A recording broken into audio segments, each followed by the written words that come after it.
अस्सलाम वालेकुम। आज हमने बॉडी टैग के अंदर टैग वगैरह का यूज़ करना था। तो किस तरीके से हम टैग का इस्तेमाल करके एक स्ट्रक्चर बनाते हैं वेबसाइट का। तो सबसे पहले एक नई फ़ाइल ओपन कर लेते हैं इस तरीके से। अब इस फ़ाइल को हमने HTML फ़ाइल बनाना है, तो सबसे पहले इसे सेव करेंगे कंट्रोल S के ज़रिए और नीचे चले जाएंगे HTML पर, इसे क्लिक करेंगे और इस फाइल का नाम लिख देंगे और इसे सेव कर दिया। और एक तरीका ये भी होता है कि आप HTML फाइल को अगर देखना चाहते हैं कि मेरी फ़ाइल HTML है या नहीं, तो आप इधर से देख सकते हैं कि एक लेस देन और एक ग्रेटर देन साइन दिखाई देगा। अगर ये है तो आपकी फ़ाइल HTML है, अगर ये फ़ाइल नहीं है HTML की तो आपको ये साइन दिखाई नहीं देंगे। अब आपने HTML का स्ट्रक्चर बनाना है बेसिक, जो मैंने बता दिया था आपको। तो आप लिखना चाहें तो लिख सकते हैं, वरना VS कोड बहुत सारी शॉर्टकट कीज़ देता है जिसके ज़रिए आप अपनी कोडिंग को फास्ट और आसान बना सकते हैं। तो शॉर्टकट की है शिफ्ट और 1। तो इस तरीके से एक एक्सेलरेशन मार्क आ जाएगा और इंटर करेंगे तो आपका स्ट्रक्चर आ जाएगा HTML का।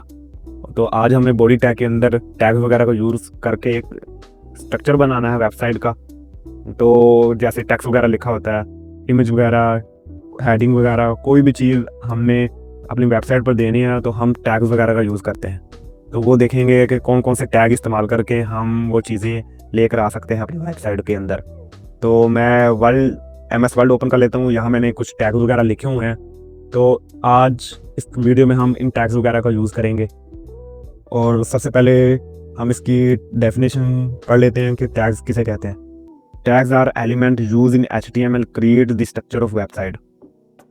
टैग्स एलिमेंट्स होते हैं जिसके ज़रिए हम अपने वेबसाइट पर एक स्ट्रक्चर बनाते हैं। अब नीचे टैग्स कुछ दिए हुए हैं मैंने, जैसे कि H1 टैग यूज़ होता है हेडिंग के लिए, P पैराग्राफ के लिए, B टेक्स्ट को बोल्ड करने के लिए, इटैलिक I टेक्स्ट को इटैलिक करने के लिए, BR स्पेस लाइन और HR क्रिएट लाइन बनाने के लिए। तो इस चीज़ को हम कोड वगैरह भी करके देख लेते हैं। तो मैं अपने VS कोड पर जाऊंगा जो हमने फाइल वगैरह सेव किया। अब इस पर मैं H1 का यूज़ करूंगा, H1। और देखें VS कोड ने मुझे चंद मतलब खुद ब खुद ये बता दिया कि आप इस तरीके से यूज़ भी कर सकते हैं। तो इस पर क्लिक करूंगा मैं और ये ओपनिंग भी आ गई और क्लोजिंग भी आ गई। अब इसके अंदर मैं जो भी चीज़ लिखूंगा वो मेरी हेडिंग बन जाएगी। तो मैं एक लिखता हूँ इंफॉर्मेशन, तो इसे सेव किया। अब हमने जो फाइल बनाई है तो उसको ओपन करके देख लेते हैं।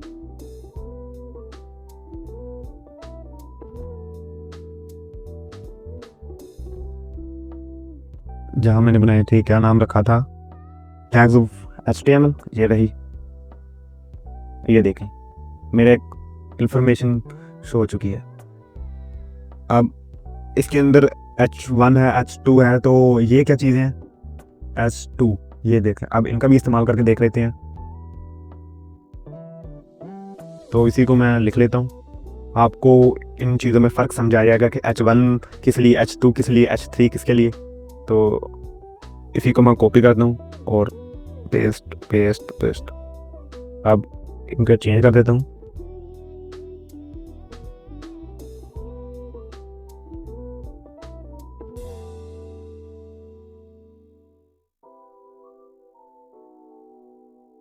इस तरीके से हम ओपनिंग भी चेंज करेंगे और क्लोजिंग भी।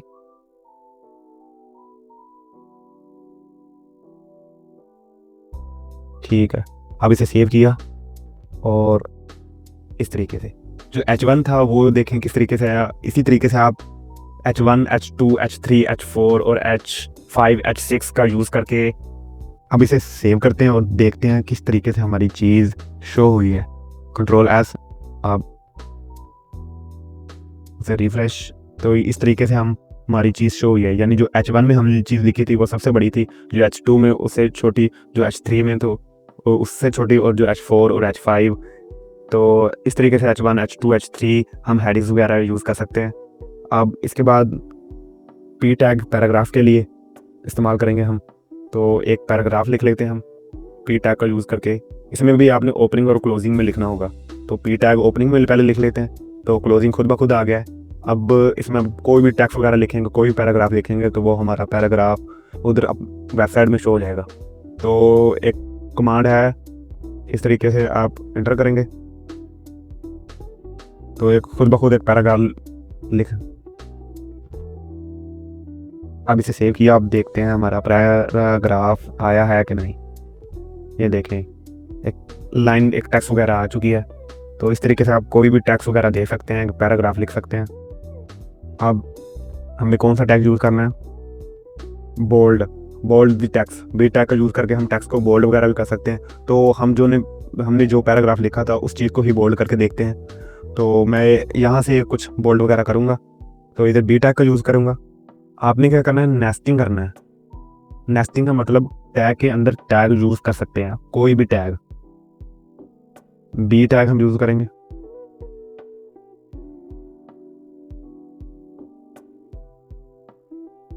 अब कितना बोल्ड करना है? हमने इतना बोल्ड करना है, तो बी क्लोज भी कर देंगे इसको, ओपनिंग और क्लोजिंग।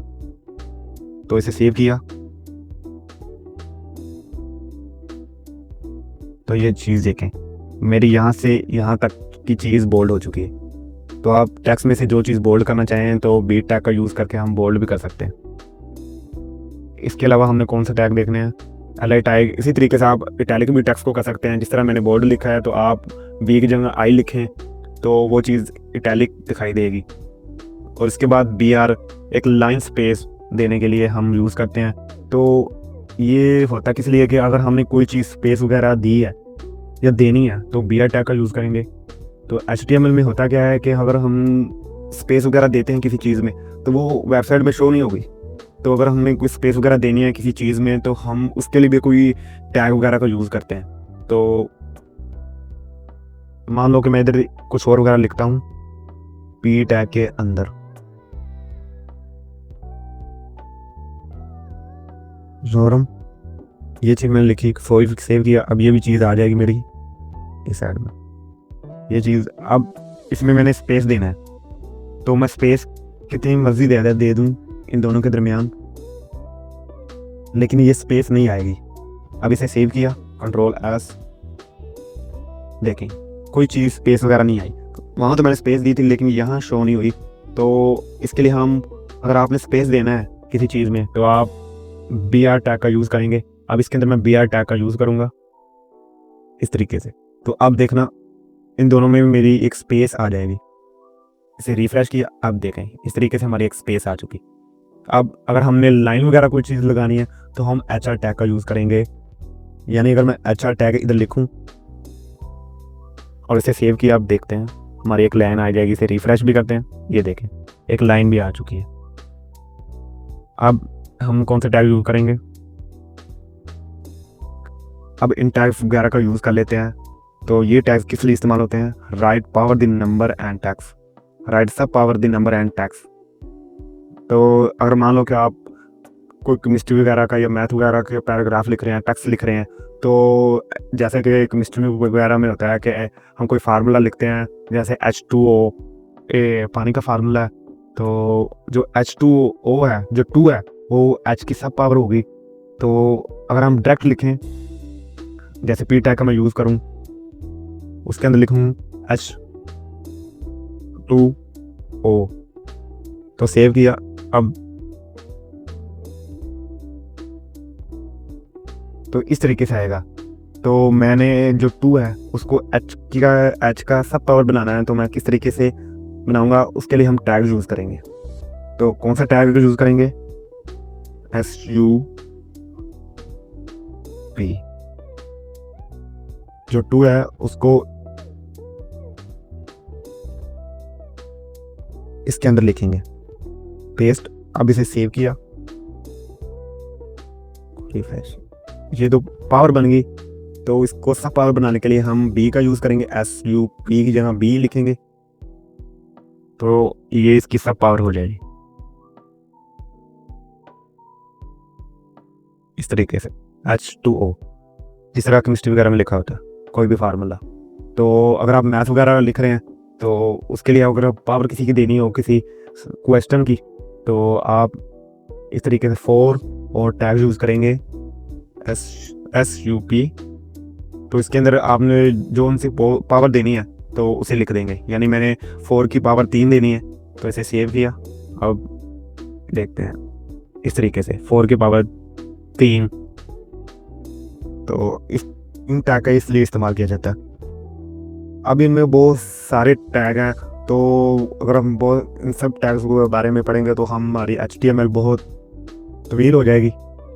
तो आप खुद से सर्च करें, गूगल पर जाकर आप कोई भी टैग वगैरह सर्च करेंगे तो वो आपको टैग बता देगा कि एक टैग किस लिए इस्तेमाल होता है। तो आप डॉक्यूमेंट HTML के पढ़ें, आप गूगल पर जाकर HTML डॉक्यूमेंट सर्च करें तो वो आपको बहुत सारे टैग दे देगा कि ये टैग्स किस लिए इस्तेमाल होते हैं। अब इसमें हम एट्रीब्यूट्स का इस्तेमाल करते हैं, और एट्रीब्यूट्स क्या है? Attributes are method and important properties using tag. Attributes method और इम्पोर्टेंट प्रॉपर्टीज होती हैं जो हम टैग में यूज़ करते हैं। तो किस लिए यूज़ करते हैं? It's use help change the style of tag, जो टैग की स्टाइलिंग वगैरह करने के लिए, गिव्स लोकेशन वगैरह देने के लिए, यूनिक द टैग को यूनिक बनाने के लिए। जैसे कि मैंने एग्जांपल्स दी हुई हैं, जैसे कि पी टैग में मैंने स्टाइल यूज़ किया हुआ है, स्टाइल, SRC, क्लास, ID, ये तमाम चीज़ें क्या हैं? एट्रीब्यूट्स हैं। तो हम किसी भी टैग के अंदर स्टाइल नाम का एट्रीब्यूट यूज़ करके उस टैग के अंदर चेंजिंग वगैरह कर सकते हैं, और क्लास और ID का यूज़ करके उस टैग को यूनिक बना सकते हैं। जैसे कि मैं इधर कोड वगैरह लिखकर कोडिंग करूँ पी टैग की या H1 की, तो जैसे कि मैं H1 लिखूँ, इसके अंदर मैं कुछ हेडिंग दे देता हूँ, हेडिंग टैग एंड एट्रीब्यूट्स। तो ये इस तरीके से आ जाएगी हेडिंग हमारी, ये चीज़। अब इसके अंदर मैंने इसको कलर करना है या कोई चीज़ स्टाइल करनी है इसकी, तो मैं स्टाइल नाम का एट्रीब्यूट यूज़ करूँगा। अगर हम इसको स्टाइलिंग करनी है तो स्टाइल नाम का यूज़ करूँगा। इसको इलनाइन CSS भी कहते हैं, यानी CSS का एक तरीका होता है इलनाइन, तो इस चीज़ को CSS भी कहते हैं। तो जब हम CSS सीखेंगे तो इसमें वो चीज़ मैं बताऊंगा कि ये कौन सी टाइप है CSS की। तो इसके अंदर मैं कलर दूंगा रेड, सेव किया। अब देखते हैं ये इसका कलर रेड हो चुका है। इसी तरीके से मैं इसको फ़ॉन्ट साइज़ भी दे दूंगा, बाकी इसके बाहर लिखना है फ़ॉन्ट साइज़, यानी इसका मैंने फ़ॉन्ट साइज़ इंक्रीज़ करना है तो मैं लार्ज या कोई भी आप देख सकते हैं, Ctrl+S। अब देखना ये चीज़ बड़ी हो जाएगी जैसे मैं रिफ्रेश करूँगा, क्योंकि ये छोटी हो चुकी है, क्योंकि वो बड़ी थी। तो जब मैंने लार्ज यूज़ किया तो वो पहले से बड़ी थी, तो लार्ज के मुताबिक उसका फ़ॉन्ट साइज़ इतना हो चुका है। तो मैं फ़ॉन्ट साइज़ ज़्यादा दूंगा इसका, ताकि ये